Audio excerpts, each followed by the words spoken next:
Maka hari ini Bapak Presiden juga telah memutuskan untuk memberikan sebuah paket stimulus agar pertumbuhan ekonomi dapat dijaga momentumnya dan juga stabilitas perekonomian terus diperkuat. Hari ini telah diputuskan 5 hal yang menjadi paket kebijakan ekonomi dengan target-target dari mereka yang akan mendapatkan manfaat dari paket stimulus tersebut. Yang pertama adalah di dalam rangka sekarang masuk libur untuk anak-anak sekolah dan tahun ajaran baru, maka akan diberikan diskon transportasi. Ini tentu diharapkan dengan kegiatan anak-anak libur sekolah mereka bisa meningkatkan kegiatan ekonomi di dalam negeri dengan melakukan perjalanan di dalam negeri. Maka diskon transportasi ini sifatnya menyeluruh kepada seluruh modal transportasi. Satu, untuk diskon tiket kereta api itu 30% dengan anggaran 0,3 triliun, diperkirakan akan dinikmati oleh 2,8 juta penumpang kereta api dalam periode Juni dan Juli, yaitu pada saat masa tahun ajaran sedang libur dan diharapkan bisa meningkatkan aktivitas ekonomi dalam negeri. Yang kedua adalah tiket pesawat. Ini yang sudah kita lakukan pada saat Lebaran yang lalu, maka kita melakukan sekali lagi untuk tiket pesawat kelas ekonomi PPN ditanggung pemerintah 6%. Dengan demikian harga tiket pesawat kelas ekonomi diharapkan bisa sedikit menurun. Ini anggarannya sebesar 0,43 triliun rupiah. Yang ketiga adalah moda angkutan laut akan diberikan diskon tiket angkutan laut sebesar 50%. Dalam hal ini akan menggunakan anggaran 0,21 triliun untuk jangka waktu Juni dan Juli. Untuk tiket angkutan laut ini diperkirakan 0,5 juta penumpang. Kalau tadi pesawat terbang kelas ekonomi 6 juta penumpang. Dan ini semuanya dilakukan di bulan Juni dan Juli dengan keseluruhan total anggaran untuk tiket kereta api, tiket pesawat kelas ekonomi dan tiket angkutan laut adalah 0,94 triliun rupiah. Kemudian yang kedua, pemerintah juga akan melakukan pemberian diskon tarif tol sebesar 20% dari tarif tol. Dalam hal ini untuk bulan Juni dan Juli diperkirakan jumlah pengguna jalan tol mencapai 110 juta pengendara. Untuk ini akan dilakukan melalui operasi non-APBN karena dalam hal ini untuk Kementerian PU akan melakukan atau sudah memberikan surat edaran kepada Badan Usaha Jalan Tol BUJT mengenai kebijakan diskon tarif tol tersebut.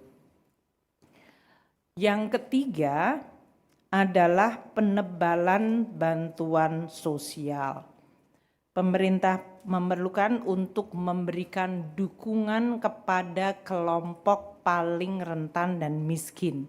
Nanti Pak Mensos dan Ibu Winnie dari BPS bisa menjelaskan mengenai targetnya. Saat ini untuk penebalan bantuan sosial akan diberikan tambahan dana 200.000 per bulan untuk 2 bulan kepada penerima sasaran kelompok penerima manfaat untuk program kartu sembako sebesar 18,3 juta kelompok penerima manfaat. Target grupnya nanti akan disampaikan oleh Pak Menteri Sosial dan Ibu Winnie. Selain diberikan 200.000 per bulan untuk 2 bulan yang akan dibayarkan pada bulan Juni ini, mereka juga akan mendapatkan 10 kg beras, bantuan beras gratis untuk 2 bulan. Jadi akan dapat 20 kg beras. Dalam hal ini, total anggaran yang disediakan untuk pemberian tambahan kartu sembako dan bantuan pangan adalah sebesar 11,93 triliun rupiah. Pemerintah dalam hal ini Kementerian Sosial akan melaksanakan untuk tambahan kartu sembako yaitu 200.000 per bulan dibayarkan bulan Juni, sedangkan untuk bantuan pangan akan dilaksanakan dengan Bappenas dan Kementerian Pertanian. Pak Menteri Pertanian akan menjaga agar penyaluran beras bisa membantu kelompok paling miskin dan rentan tanpa menyebabkan harga beras turun di tingkat petani. Karena kita selalu harus mencari keseimbangan antara harga beras yang bisa meningkatkan kesejahteraan petani dan harus dijaga nilai tukar petaninya dengan harga beras yang dijangkau oleh masyarakat terutama kelompok miskin perkotaan agar bisa terjangkau. Oleh karena itu untuk bantuan pangan beras ini nanti Pak Menteri Pertanian yang akan menjelaskan baik melalui stabilisasi pasokan harga pangan atau melalui bantuan pangan yang akan ditetapkan pelaksanaannya di bulan Juni dan Juli tanpa mengganggu harga beras yang ada di tingkat petani. Kelompok yang keempat ini ditujukan kepada pekerja dan para guru honorer, yaitu pemberian bantuan subsidi upah PSU kepada 17,3 juta pekerja yang memiliki gaji di bawah 3,5 juta atau di bawah upah minimum provinsi, kabupaten, dan kota. Untuk ini, para pekerja yang terdaftar di BPJS Tenaga Kerja dan nanti Kemenaker yang akan mengimplementasikan program tersebut, yaitu bantuan subsidi upah sebesar Rp300.000 per bulan diberikan untuk bulan Juni dan Juli, jadi 2 bulan 600.000. Penyaluran juga akan diupayakan pada bulan Juni ini. Selain itu, selain kepada pekerja yang memiliki gaji di bawah 3,5 juta rupiah, yaitu 17,3 juta pekerja tersebut, akan diberikan juga bantuan subsidi kepada 565.000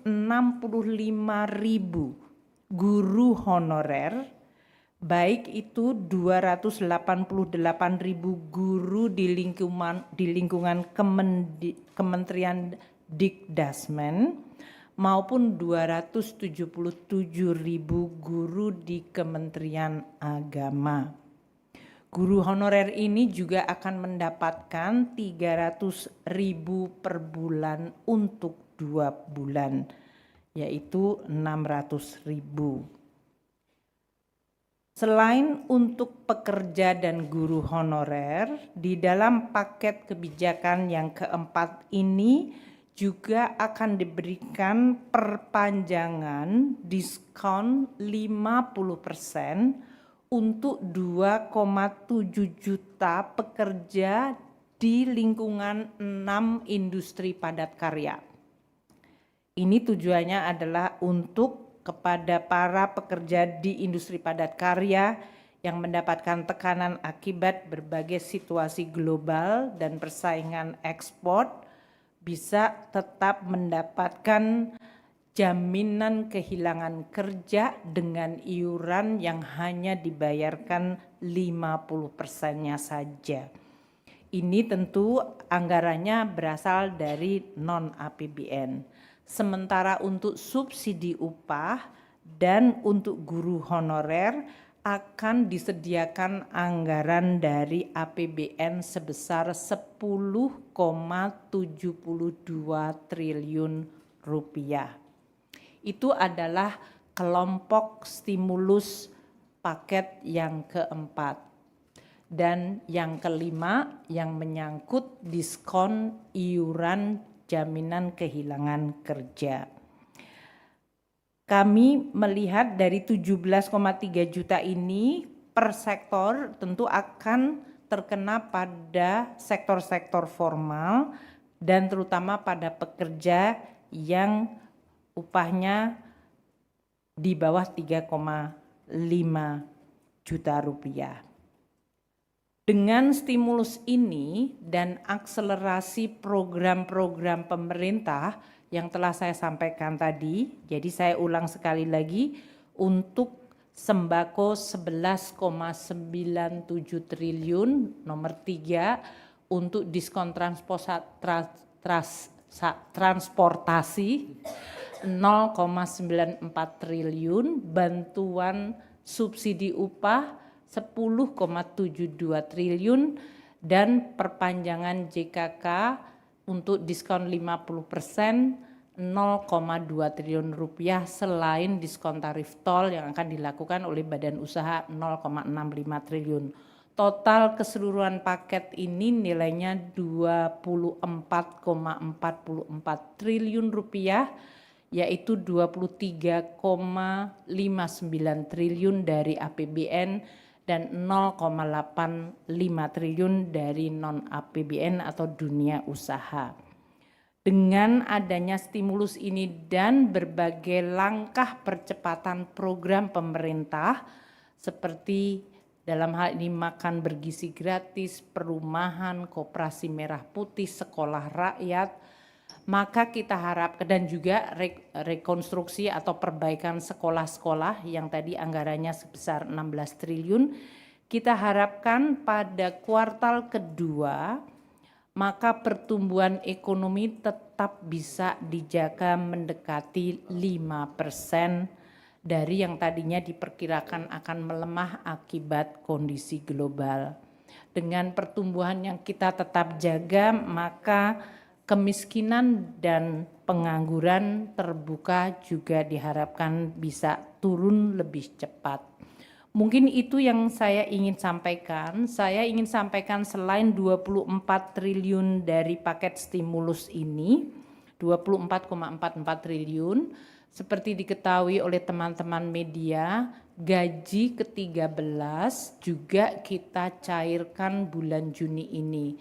Total anggaran sekitar 49,3 triliun termasuk ASN pusat, daerah, TNI, Polri, dan pensiunan. Dengan adanya pencairan gaji 13, paket stimulus 24,44 triliun dan akselerasi program-program pemerintah, maka kita harapkan momentum pertumbuhan bisa terus terjaga.